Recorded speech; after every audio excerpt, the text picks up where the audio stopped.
All right. I'm complaining about AOC. If you're not in America here, she's the top contender for the next presidential election on the Democratic side. She seems to be being coached by the communist Bernie Sanders in the arts of the failed state tactics of communism. And so she's out there, but she doesn't sound all that on point in actual live presentation. I think she's got a real problem. If she goes off of TikTok and has to do the live talking stuff, that doesn't typically go well. It seems to me that's the general thing. So we got like on the Democratic side, I think you got. I'm going for Rubio. Rubio, I think he would be good. But on the Democratic side, you got AOC is being backed by the communist Bernie Sanders, and then you got and then you've got my governor over here, Newsom, who's like very slick, but not exactly honest. I would say something like that. So I think he's actually worse than AOC.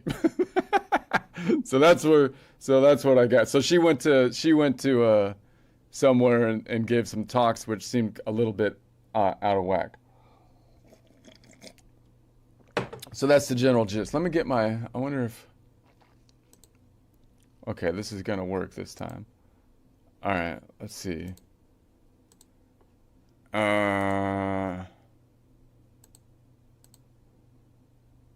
Okay. AOC is making headlines. AOC is making headlines, which is not good because headlines make me look old, you know? I mean, and how in the world are you supposed to not scratch your face when someone is talking about global issues that sound like they were assembled out of like a buzzwords and vibes, man? It's we're gonna have like 5-second TikTok meme basically presidency. It's gonna be even worse than the tweeting. You know, it's gonna be bad. My forehead doesn't even ask permission anymore. It just folds automatically. For crying out loud, stop with the headlines. You're giving me headlines. So I'm going to try laughing instead. All you can do is laugh this stuff off, the politics, man, because if there has to be to cause me headlines, if this stuff has to cause me headlines, I'd prefer they be from laughing face rather than scrunched up confused face, right? Those are more attractive lines. Laugh lines are attractive. Confusion lines look like you're buffering. That's not good. You confuse everyone. Everyone gets nervous around you. If you're laughing, at least some people might not take offense to it, and it's not quite as bad.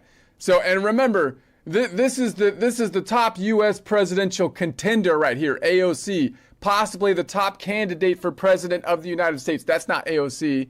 AOC's that lady, but I don't know. Chat gave me that image because Bernie Sanders backing her.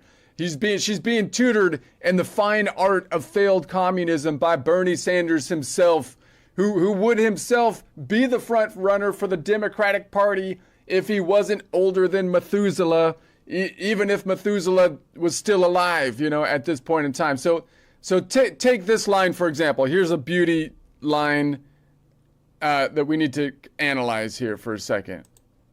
Hold on. There's no audio. Probably one of the most unintelligent billionaires I have ever met or seen or witnessed. Which, you know, you can probably even glean that from watching these people on TV. Anyways, all of that is to say is that they don't do their homework. Clearly, like, they're putting 19-year-olds in at the Treasury. This dude is not smart. Okay. So she's talking about Elon Musk. Elon Musk is not smart. Now, okay. Elon Musk, you know, he's such a moron. That's the attack line. That's the attack line. Dude, that's it. Go back out doing NASA at making rockets, you loser, dummy. SpaceX is basically like the stupid class people have to go to when they're too dumb to hang with the rest of us in like normal class, you know? They're like the dunce class over there, the retard class. I guess you could say that now. He's a retard. The funny thing is that there are so many ways to criticize Elon Musk. I mean, if you want to go after Elon Musk, I mean, there's a lot of angles that you could take, you know? It's not that hard. The man generates content hourly. You could dig something up. But picking the one angle that just doesn't land at all is impressive. I mean, I don't know how you... So, it's, like, once Elon Musk reaches Mars, she's going to be like, see? Look, I knew it. He's the dumbest guy on the whole planet Mars, which has a population of 1, you know? It's like... I understand politicians look for good lines, but I don't think this one lands either. This is the line she's trying to, I think she's trying to make this one go viral. No one's really even picking up on it because it so doesn't quite work. Hypocrisy is vulnerability. That's the line. Let's hear it in action. Hypocrisy is vulnerability. To democracy. I think what we identify is that in a rules-based order, hypocrisy is vulnerability. And so I think what we are seeking is a... Okay. So again, I see it like it rhymes, and that's cool. You know, I get that. But it just doesn't quite work. I mean, no one even picked up that that's her catch line. She's trying to make that thing. I know it, like, she's trying to make that work because it's got the rhyme in it. But I don't think this line makes sense, really, because I feel like she says it because, you know, obviously it's like trying to borrow the Tucker Carlson line when he tried to make global homo a thing. Global homo, you know, is like, it doesn't quite even rhyme, but that was almost more tricky. It's like sneaky. You get global homo kind of rhymes, but still, no, that didn't quite work either. But it doesn't. Hypocrisy is vulnerability. That may rhyme, but the cadence is off. You know, there's not the right kind of syllables in it. You can't make a song with that line without. You got to do some poetic syllable smithing or something like that to make it work. You know, what is it? Hypocrisy is vulnerability. See, there's the different levels of syllables. You need to get like the hypocrisy is vulnerability. Having hypocrisy is vulnerability. Hypocrisy is vulnerability. Hypocrisy. I don't know. It just doesn't flow, even though it rhymes. I don't know. Something's not right with it. I don't think this woman makes any sense. But hey, she's still better than Gavin Newsom. That's what her line should be. If Newsom wins, it will prove that hypocrisy is not, in fact, always vulnerability, right? So I think a better line for AOC is like, hey, at least I'm less of a nuisance than Newsom. AOC to 2028. At least I'm less of a nuisance than Newsom. That's your line. That will stick. If I had a choice between the two of you and you pulled out that line, I'm with you on that one. Let's skip the song. Let's try to go with my what did I do? Oh, my Daily Wire. I looked at the because I have the subscription to the Daily Wire, so I have the Pendragon. So I'll give my quick review, probably quick. Let me see. So this is like, what is this? The 1, 2, 3, 4, 5, 6th episode. So I don't know. So this one, Brett Cooper's in it. They've been teasing us with Brett Cooper this whole time because she like shows up, but she doesn't talk. So that's kind of cool to see her in it.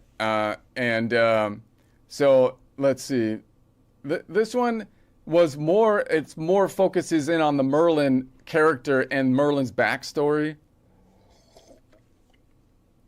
which is kind of interesting because I don't think we have a lot of Merlin backstory when he's younger and whatnot in the traditional Merlin tales. He usually shows up when he's old, except in the BBC version, they had a young Merlin, but young Merlin was at the same age as Arthur, which didn't really make sense. Like the BBC didn't do their own thing that well, it seemed like, because that's not how that does. But so they had that, but that I don't think that really counts as like actual like canon or whatnot. So we don't have much. So they had some leeway to kind of play with young Merlin, and they say that young Merlin, of course, needs to be like this ancient guy. So they basically say he's got Avalon blood in him, although it's also a little bit more confusing because the first guy we guess he's from Avalon, who live longer, so they're kind of like elves, you know.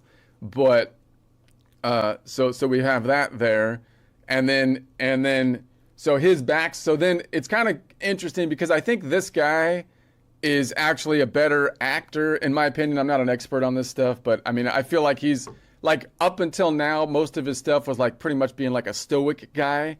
So maybe it wasn't that difficult, but this time he had to do like, you know, he had a romance thing. I don't think this is, there might be spoilers here, but I don't think this is the kind of story where it's like it's like all the stories these days are like, what do they call them? Mystery boxes. This isn't like a mystery box story. You kind of, you know, it's not like which I think is good because the mystery box thing is stupid because they never, once they reveal the thing in the mystery box, it's always dumb. So I'd rather have a predictable storyline that makes sense than a dumb mystery box that reveals nothing. Like I watched Lost for 12 episodes and then none of the things that they led on happen.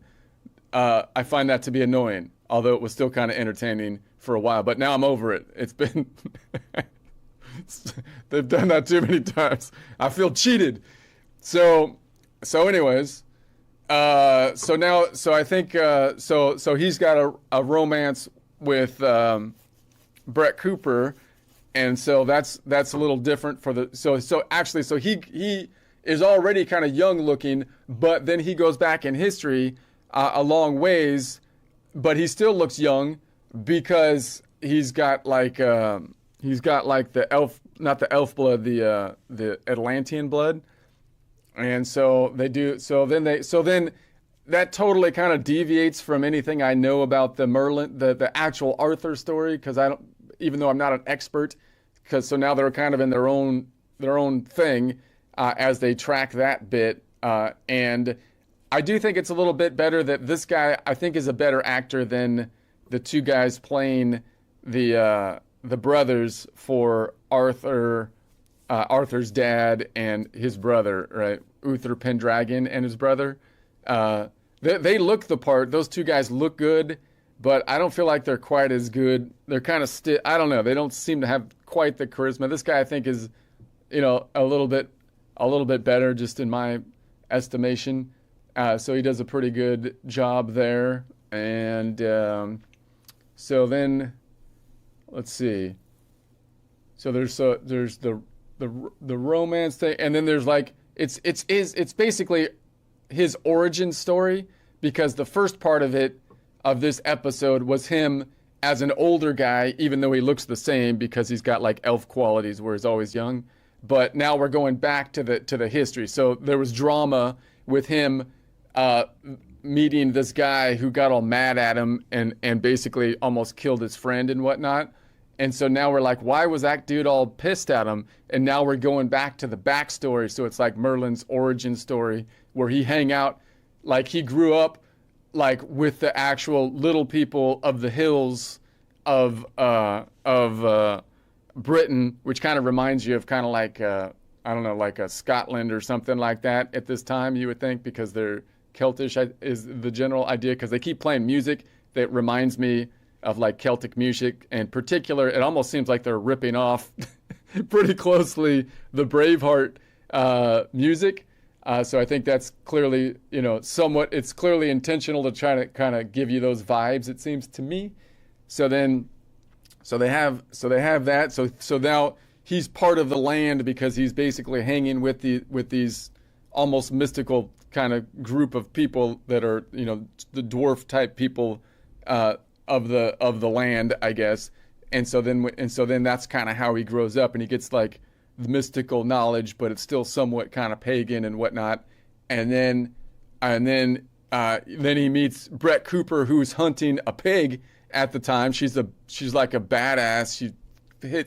But not like the modern Marvel bat, like that crazy. But you know, she's basically she took down a pig by herself on a horse with a spear, which was pretty. I felt like that's pretty impressive. I don't think that's not easy to do.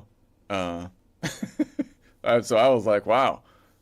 So anyways, so then so then so then they so then they that and then there's like and it's so I'm gonna this is a spoiler here, but I think it's pretty obvious given the fact that he keeps on having visions of Brett Cooper, but Brett Cooper never talks, that some tragedy happened in the past in his origin story. So now we get to go back and see the tragedy. So obviously they're going to get together. It's like the Braveheart thing, because I think this whole book is setting up Merlin's next books. So it's actually the whole book I think is actually kind of a setup for the rest of the story. So it would have been cool if he could keep going on it, but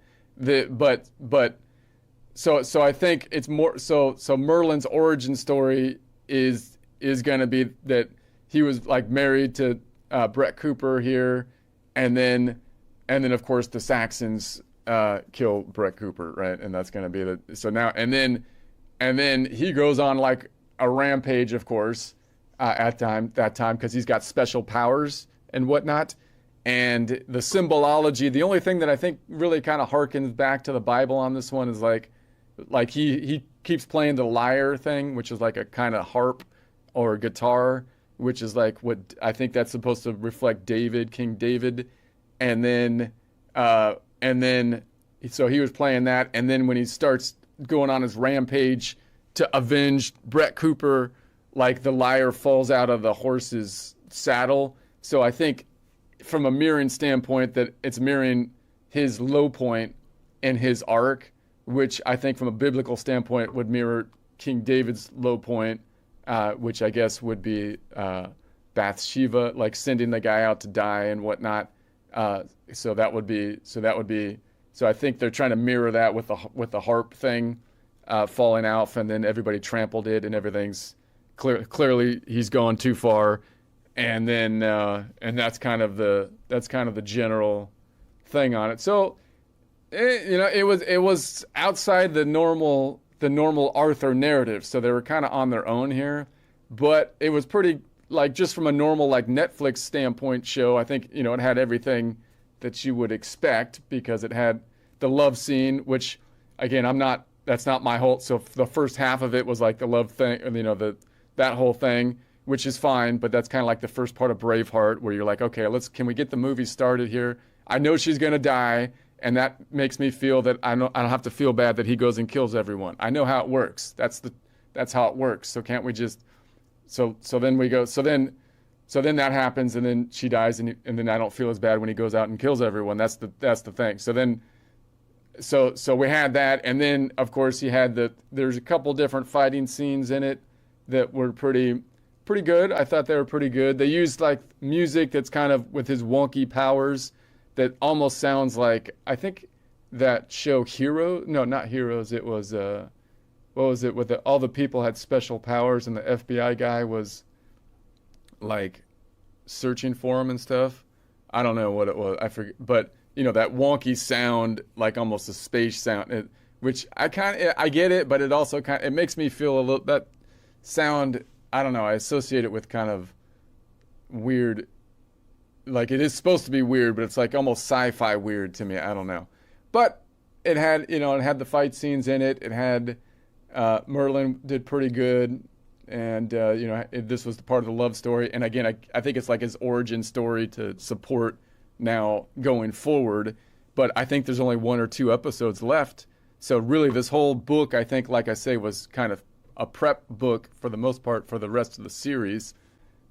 So we'll see what happens in the final 1 or 2 episodes. I don't know. I think there's only, but yeah, I thought it was good. I'd like to see more. I don't think the Daily Wire is going to do it, because I still can't believe they did this much, because it doesn't seem to fit their business model to me. I watch them for the politics, but this one was pretty, like I would totally watch it, but I'm not sure other people would. I'm not sure they'd go to the platform just for that, unless they cranked stuff out like Mass, but whatever.